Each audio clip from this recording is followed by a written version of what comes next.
Welcome to the Nerd Party. Maximum warp. Punch it. Punch it. Punch it, Bishop! Punch it. Punch that shit!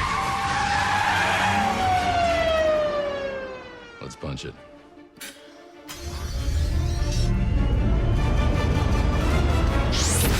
Hello and welcome to Punch It. I am Tristan Riddell, and with me as always is... Charlene Schmidt. This is episode 11, folks, and this is the first episode of Punch It in the new year.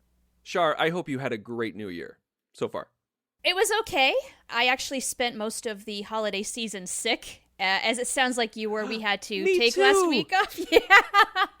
Yes. I just listened to the Nerd Nuptial where you were talking about how your wife was sick for a week, then you were sick for a week. Guess what? Same thing happened at our place. So Happy New Year to us, and may everything be uphill from here in 2017, especially health-wise. Yeah, you can kind of still hear it in my voice, I think. It's still a little there, like maybe longtime listeners might be able to tell. Yeah, a little, I noticed. It sounds a little bit like this. Maybe it'll go away in a little bit. But one thing that I'm really excited about with the new year is that with the new year comes new iTunes reviews. Woohoo! Oh, and we have so many. We have some catching up to do. So let's get this done. Let's give some long overdue thanks, starting with 17 Brian. And also Joe the bio teacher. And Guybrush T. Crispy Crunchy. Dante Hopkins. Hey, that's a familiar name from To the Journey. And finally, Sneaky Flower Writes. So, thank you all very much. All of these people gave us 5-star ratings and wrote us reviews in the US iTunes store, and we cannot thank you guys enough. We are almost at 25-star ratings now,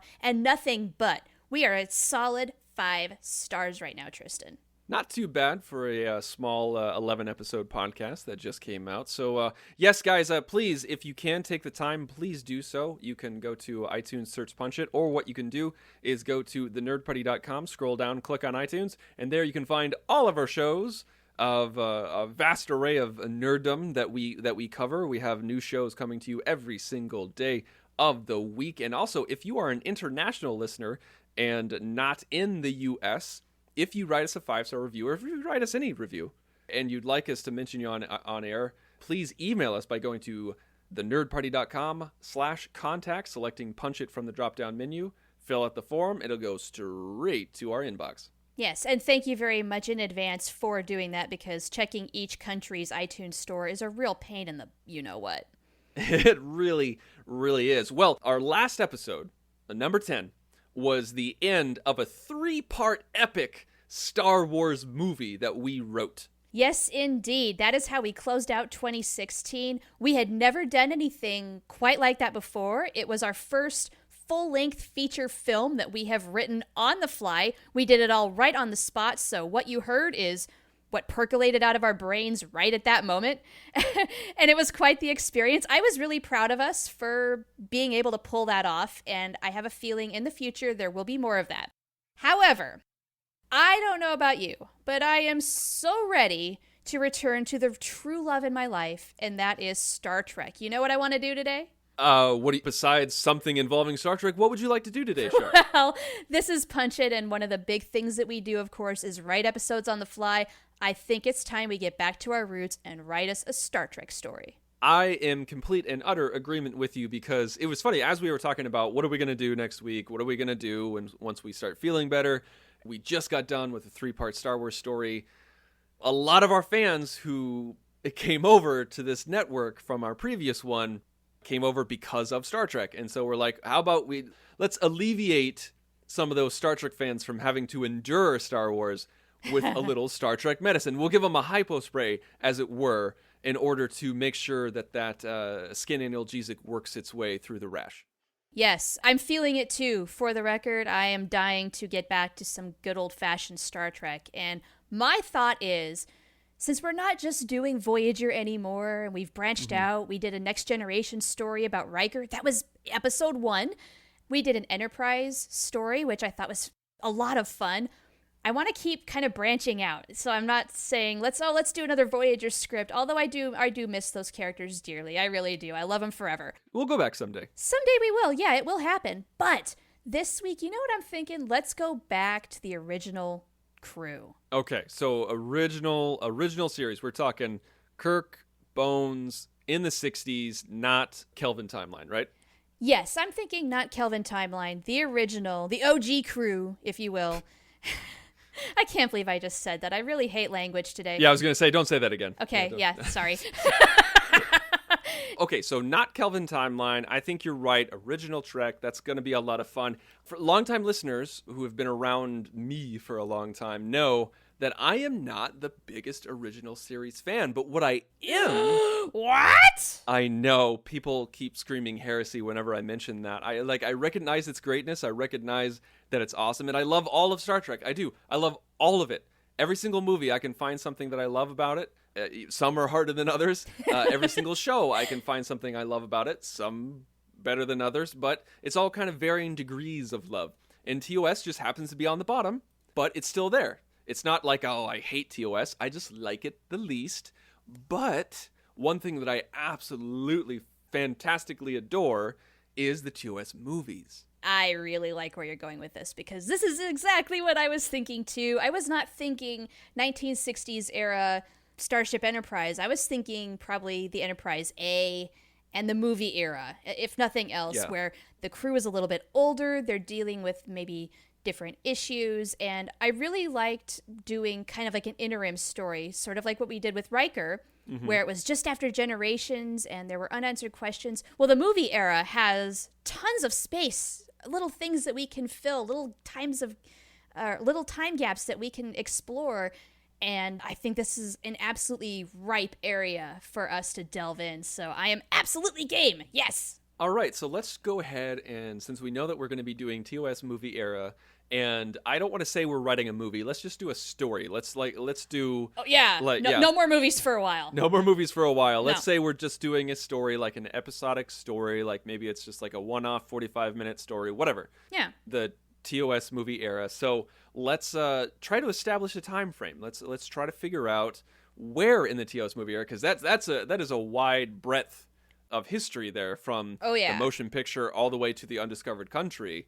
So yes, what would be good? Like there's a lot of time in between the motion picture and Wrath of Khan. There's a lot of time between the Final Frontier and Undiscovered Country. You know, those are, I think, our two biggest gaps. So what are you thinking? Yes. Okay. Yeah, you are reading my mind, because I was thinking the space between 2 and 3 and even 4 is not necessarily very much. And so I think maybe we ought to go with those bigger gaps. I was actually thinking maybe between 5 and 6.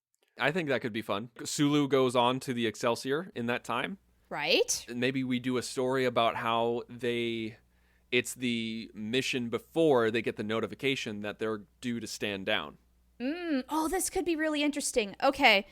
And the thing is, though, is Sulu by then is already gone. He's been on the Excelsior. He's out cataloging gaseous anomalies in the Beta Quadrant, as he said, and drinking tea. So, okay, before we get going, before we clean the whiteboard, are we going to focus on any one character, or is it going to be like any kind of TOS movie story where it's Kirk, Bones, Spock?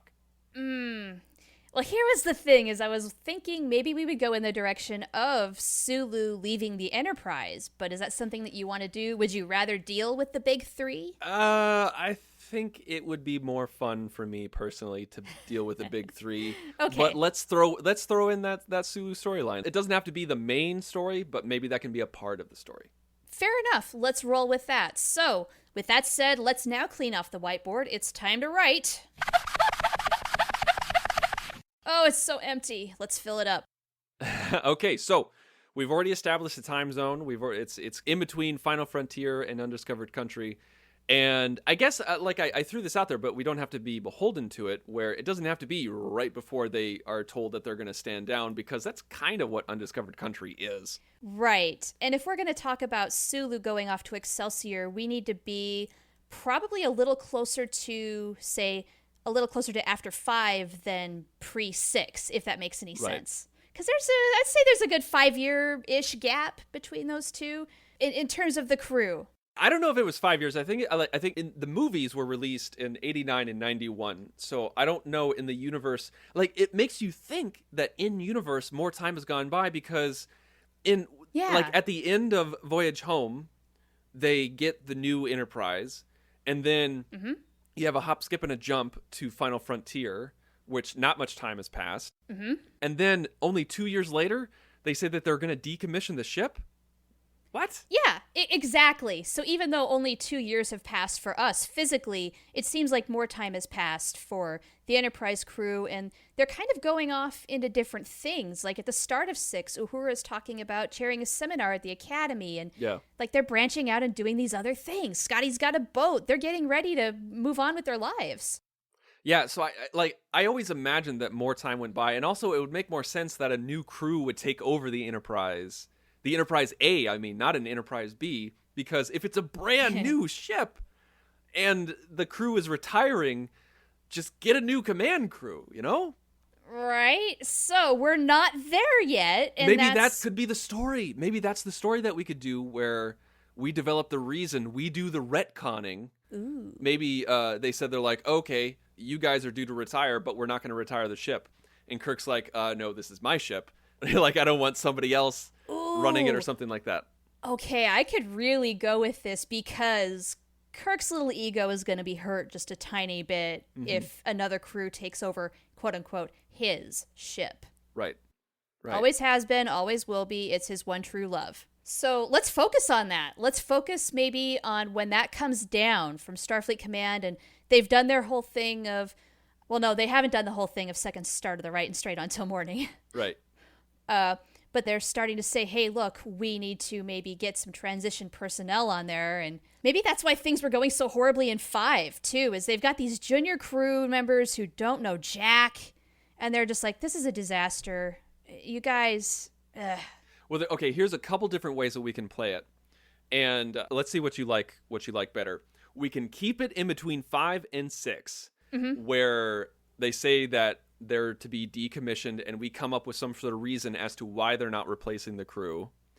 And so we do some retconning, or we do it after 6, where it's right after second star to the right, and that's when we talk about why there's no more Constitution class ships after that. Like, we see the Excelsior constantly. Yeah. Oh, I love that idea. Yes. Okay. We've got to put this after 6 now. It makes a lot more sense. Let's just say, yeah, they're going to clean the slate, new crew. Once this crew is done and retired, whole new replacements, and maybe there isn't going to be any transition whatsoever. It's just going to be, you're out and they're in. And Kirk has some very mixed, horrible feelings about that because, darn it, he is James T. Kirk, and so what if he's retiring? He has a lot to offer here, and he's feeling an enormous sense of loss. Let's do that. Okay, yeah. Meanwhile, maybe some of the other crew don't feel the same way. Yes. Where Scotty's ready to go out and play on his boat. Uhura's ready to coach younger kids or younger Starfleet officers in a different light. She's tired of serving in space and on a starship. She wants to be grounded. Maybe she wants to buy a house finally or something like that. You know what I mean? Yeah. This could be so much fun. Oh my God. Okay, so let's go ahead and do that. So that's where we're starting out. So people catch up. It's after 6, not after 5. We're talking like we're doing moments after second star to the right and straight on till morning. And so they fly off into the sunset, and then 15 minutes goes by, and they're all just kind of like, okay, that was nice. I'm bored. So, yeah, okay, shoot. Let's turn around. Yeah. Let's go back to space dock. And so I think the next logical thing is maybe one of two things, actually. Kirk is mulling through the fact that the you-know-what is getting real. This is going to be his last, let's say, 24-ish or something hours aboard the Starship Enterprise as the captain of the ship. Mm-hmm. It's hit him. It's real. It hurts. He's sad. He does not know what his life is going to be without this ship. The other thing I thought of is they get to space dock. The announcement comes down. Constitution-class ships are going to be no longer. And then that's when it starts to really hurt Kirk. Maybe we do both. I mean, I don't know. What do you think? Well, yeah, it's interesting because I feel like maybe we could take this in a different direction where maybe we can shift Kirk's psyche instead of being selfish as an I'm the only person who can help the Enterprise. Maybe what he thinks is the Enterprise needs to live on. This ship needs to continue the mission, even if it's without me, James T. Kirk. Ooh. And they promise him that the ship is going to live on just with a new command crew. And so when they say, like, when Uhura says we're to be decommissioned, she's talking about the command crew. And then, but the thing is, it gets so beat up in Undiscovered Country by the Klingon bird of prey.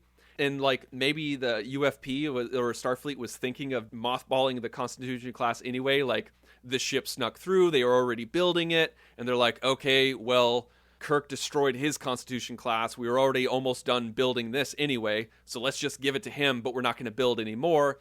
And then this thing got beat up to hell in Undiscovered Country. And then they were like, okay, let's scrap the plans. We're not going to give a new crew onto the Enterprise. We're just going to mothball it.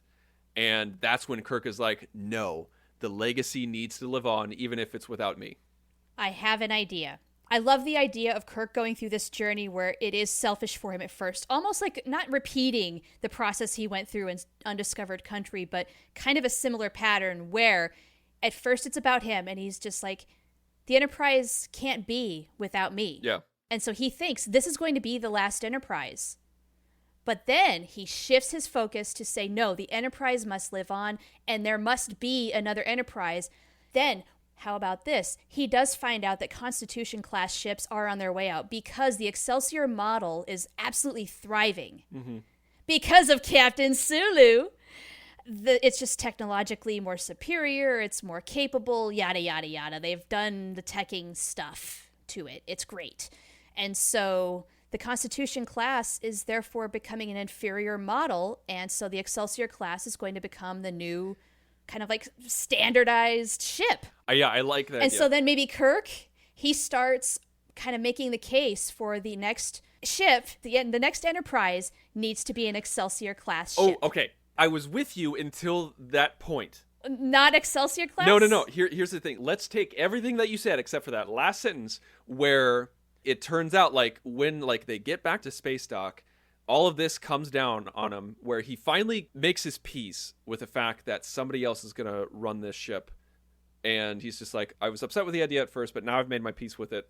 But then they say, yeah, nobody's going to fly this ship. We're going to mothball it. That's when he gets really upset. And he says, he's like, well, is this going to be the last ship to bear the name Enterprise? And they're like, no, there's plenty of letters left in the alphabet. Maybe we'll give an Enterprise B. And we're thinking, like Sulu has taken the Excelsior and it's done really well in all of his missions. So we're thinking of expanding the Excelsior line because there was a lot of Constitution class ships, but now they're like, they need a new type of ship that they mass produce. And they're thinking it's going to be the Excelsior. And Kirk's like, give me one last chance to prove to you that this ship still has life left in her. And so they have some sort of competition between the Constitution class and the Excelsior class.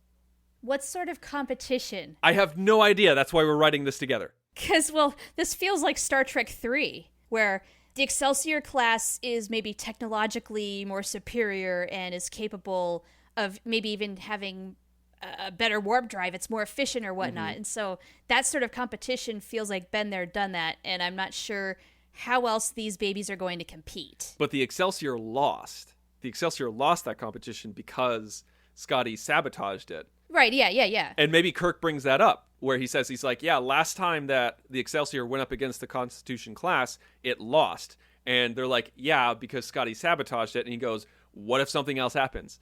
How do we know that the Excelsior is truly more capable than the Constitution class unless you give us a proper, I don't know, competition or the same goal and we have to achieve it or something like that? And they're like... So Excelsior has to prove itself to Kirk, and that's when he starts championing it as this needs to be the next incarnation of the Enterprise. And maybe this is the opportunity for the Enterprise A, the Constitution class, to go out with a literal blaze of glory. Maybe the Enterprise actually wins the competition or exceeds the speed requirements, but it flies apart while doing it.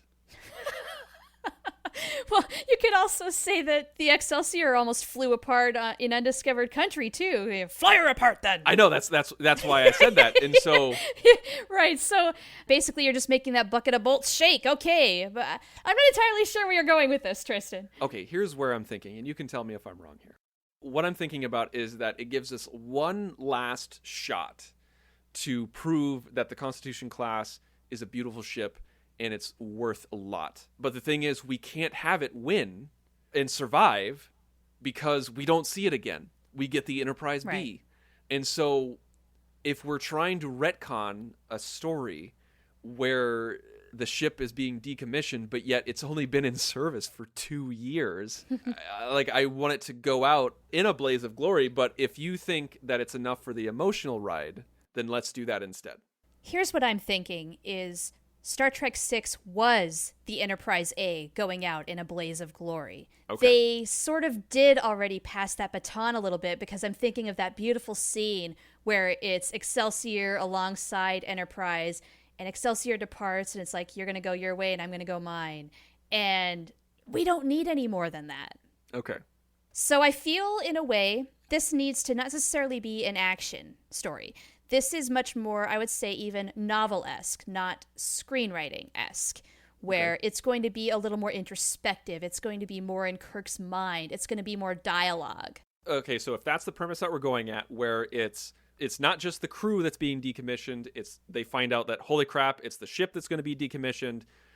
Kirk is sad. He doesn't like it. He's wrestling with it. Yeah. He finally accepts that there is going to be, that's the end of our movie, or that's the end of our story, is that he accepts it, and that the next Enterprise, he finds out that there is going to be another Enterprise, and it's going to be the Excelsior class. What's our conflict here? What is our goal here? Why are we getting people to watch this story? Well, what I think the conflict is it's the conflict within Kirk. He has the mixed feelings about retirement.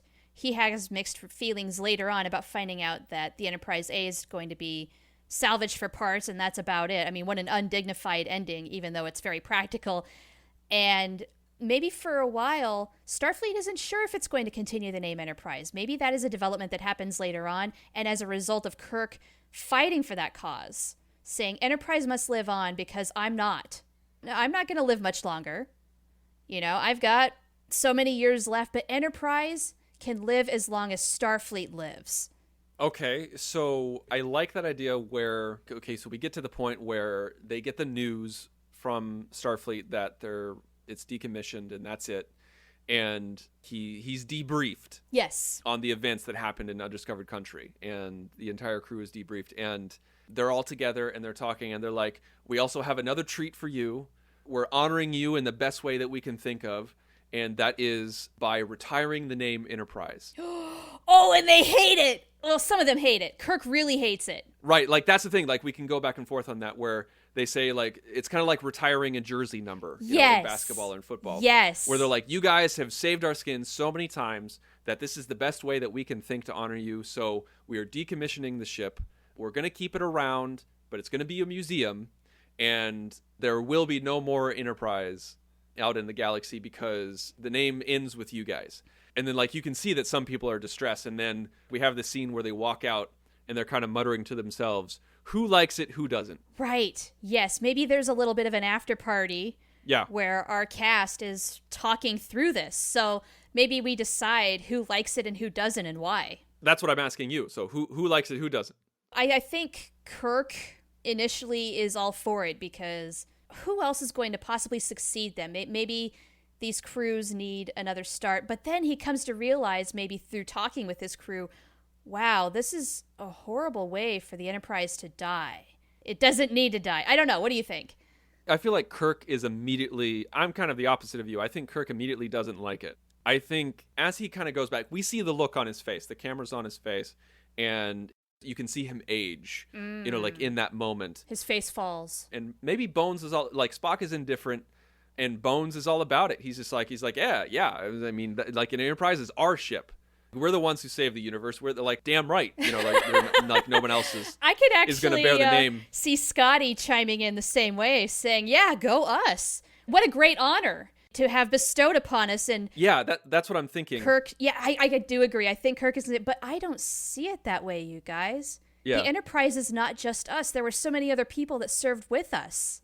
And maybe Uhura kind of starts to see the light a little bit too and say, you might be onto something. Yeah. Yeah, maybe Starfleet thought this was bestowing us a real honor, but it's a real disservice to the Enterprise. I think, yeah, I like that idea where everybody else is on board. Spock is indifferent, but Uhura's just like, it doesn't sit well with me, but we'll continue that. We know that we're going to continue that later. So Yes. the party kind of disintegrates from the hall, and then we see Spock and Bones and Kirk in his quarters. Maybe it's an after party. And Okay. here's an angle that I think would be really interesting, where Bones is like, what the hell is wrong with you? You know, like we saved the world, we saved the Federation, they're not going to prosecute. And Again. like, why are you always so sullen? And maybe like he doesn't have to say this in so many words, but this is the point that he gets across. He says, David was my only child, and now he's gone. Mm-hmm. And so without the name Enterprise, I have no more legacy. Ooh. And so with David dead, and now the Enterprise no longer living on, so he has no living children, and now he has That he knows of. right, that he knows of. Sorry, I just had to throw that in. You This had is to Kirk do we're that, talking yeah. about. Yeah, I gotta get that jab in. And then what kind of made it okay for him with retiring, which is a lot of people, you know, like a lot of people today, you know, they believe that they live on in their children, and they live on, like, and if they don't have children, they live on in legacy. And yeah, Kirk has a Yes. great legacy, but he was hoping that the name Enterprise would live on, so that when the future Enterprise would continue to do great things, it would remember that it all started with Kirk. Well, at least, you know, I know, like, fans, calm down. Yeah, Like- yeah. No nasty letters. We know what you mean. You know what I mean. I'll know about Robert April and Pike and everything like that. Blah, blah, blah. Shut up. But yeah, and so what if he came at it from that angle? I like that. I think that's a very relatable thing. As people go into retirement, they do wonder, what are they going to leave behind? So I can see how personally this would affect Kirk. And I absolutely agree that Bones is going to have his damn it Jim moment and what's the matter with you now and that sort Yeah. of a thing. And meanwhile, Spock is going to have his words of wisdom too, right? Where with every end is a new beginning, things will go on, things do change, but that doesn't necessarily make them better or worse. He'll have some wise words. Yeah. Kirk's got to absorb all this and think, now what? And maybe this is where he starts turning the key of, okay, at first I was angry. Now I know that I am James T. Kirk and I have the power to enact change. What good can I get out of this situation? Yeah. And that is letting the Enterprise live on. Yes, that's his mission, to change the policy, but he needs some help. He's trying to convince some people to do it, and they're just like, listen, Jim, it's done. This is a huge honor. Like, we've already made it public. We're not going to go back on it. We've already made the PR announcement. We can't change our minds now. It would look too bad. And for some reason, this just popped in my head, and I don't know why, but because in Star Trek, this wouldn't happen, but this is our story, and I kind of want it to happen this way. Scotty's all about it. Bones is all about it. Spock just says like, it's time to move on. All things end. But I want him to go to Uhura and say, Uhura, I want you to do what no one else is willing to do or what no one else can do. When you speak, people listen. And I want you to help me convince others that this needs to happen, that the legacy needs to live on. What do you think about that? Okay. I love the idea of getting Uhura involved, but how are we going to do that? I feel like we should also do just a real quick recap because there's a lot of little steps that have assaulted Kirk throughout this story. First, he's retiring. Then they find out they're being decommissioned. Mm-hmm. Then they find out that not only is the Enterprise going to be scrapped for parts, but the name itself is being retired. Now we're going to have to start turning the key to where it's going to eventually become what is the Enterprise be. Right. So we know that Uhura has been spending some time at Starfleet Academy. What are some things we could do with that? I mean, what is the general reaction maybe of Starfleet Academy, where are students surprised by the fact that there's not going to be an Enterprise to serve on? Oh, that's such a good idea. Where Kirk and Uhura commiserate and say like, oh, you know, like this sucks. What are we going to do? And Uhura's like, I have no idea, but I got to get to class. And so she goes to class and she's like, okay, everybody, you know, today we're talking about such a blah, blah, blah, blah, blah. And then like maybe somebody's asking like, they raise their hand and they say like, okay, is this about what we're talking about today or is this about the Enterprise? And they're like, well, it's about the Enterprise. She's like, well, we'll talk about that later. But they're like, we need to know.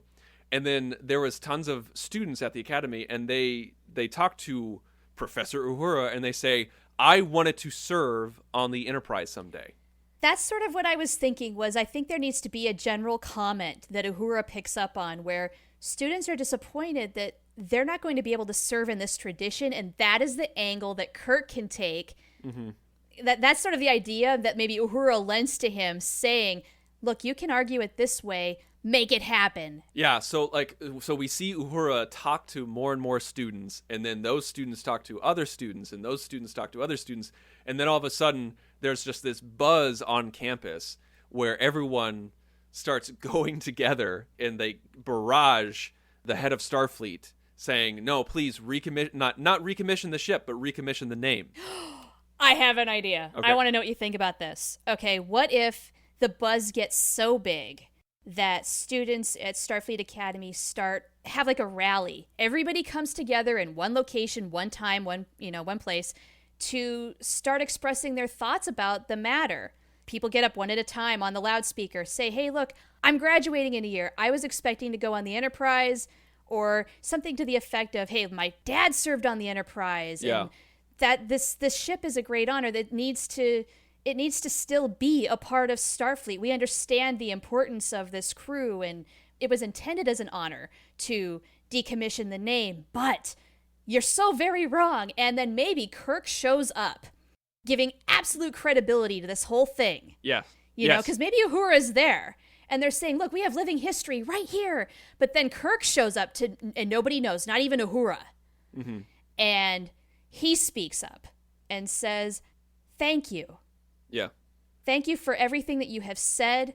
Thank you for getting this all together. Starfleet Command, if you are listening to this, let the record show that I absolutely agree, and the Enterprise name must live. Yeah. And so then Starfleet is super pissed because they're like, Kirk, you shouldn't have said that because that was broadcasted all over the Federation. Thank you very much for doing that, like something like that. Okay, so what if it's this way? What if the students, it's not so much the name that they want commissioned back. They want to take it a step they further. want to ship too. Well, no, of course they do. Well, no, what they want is because kids, especially on college campuses or at academies and everything like that, they want what they want, and they shoot too high and they shoot unrealistic sometimes, and so they don't want just the name to come back. They want the Enterprise A to be recommissioned because it's still there. They were thinking about maybe making it into a museum or something like that, and so they're like, no, it's still seaworthy, it's still space-worthy. I want to serve on that ship, so recommission it. And Kirk's like, I don't think that's going to work. Even if it gets recommissioned, I'm not going to be on it, but that's okay. And then, he does the thing like you said, where he says, he's like, I'm in full support of Enterprise A being recommissioned if Starfleet is listening. They get super pissed, and then Starfleet holds this big rally saying like, okay, like, here's the deal. We're not going to recommission the Enterprise A. And they're like, boo, hiss, all the Academy's just like, boo. And they're like, but please, calm down. We are currently building another Excelsior class starship. And we have decided to continue the name of Enterprise in CC 1701. Pause. B. Yeah! Woo! Woo! Yes, that's sort of what I was going for, just in a little more of a roundabout way. Where, I can kind of see how maybe some students at Starfleet Academy, they want the old Enterprise, and yes, that is asking too much, because that's just not the way of the future. So the way to bridge that gap is the Enterprise B. Yeah. So there we go. I think that is the story. We have changed Kirk's mind. He has taken some action. It's been a small but sensible and important part of the Enterprise legacy as well as Kirk's. What we created is barely an episode. It's nowhere near close to a movie. It's kind of like a novella. Yeah, I was thinking novella, short story, something that you would have like in an anthology of Star Trek books. Yeah, that's kind of what we created today. So yeah, there you go. That is our story. I have no idea what we could call it. Oh yeah, we do have to think of a name. We always do this. This is like when we. It was so funny because when we did Star Trek, when we Generations, it was basically the name. It was all about them getting Enterprise E, and this story, I really didn't piece that together till just now, is about the creation of the B. Yes, it is. maybe those are like like two bookend stories in the same anthology piece that we Could that be. gets released. Could be. Now, is there a cutesy way we can bookend or parallel the titles? Or is that just asking a little too much of us today? I think it might be asking a little bit too much of us today, but how about this? Everybody who is listening to this, please go to thenerdparty.com/punchit and then find episode 11, click on that, and from there you can comment below and you can give the name of the episode that you think it should be. Give it a nice Star Trek story kind of name. Or you can find us on Twitter at Join Nerd Party, or you can find us individually on Twitter. You can find me at The Insane Robin. And you can find me at Oh the Profanity. Or you can email us by going to thenerdparty.com/contact and selecting Punch It from the drop-down menu. And we'll pick one that we like, and then we'll announce it next week on air. So you guys have 1 week to give us a name that you think would be cool for what you just heard. Thank you so much for listening. And we have something next week that we're not going to tell you what it is, but we have teased it in the past. Foreshadowing. And I cannot wait until we get to it so we can punch it. Ready for warp, sir. Let's punch it.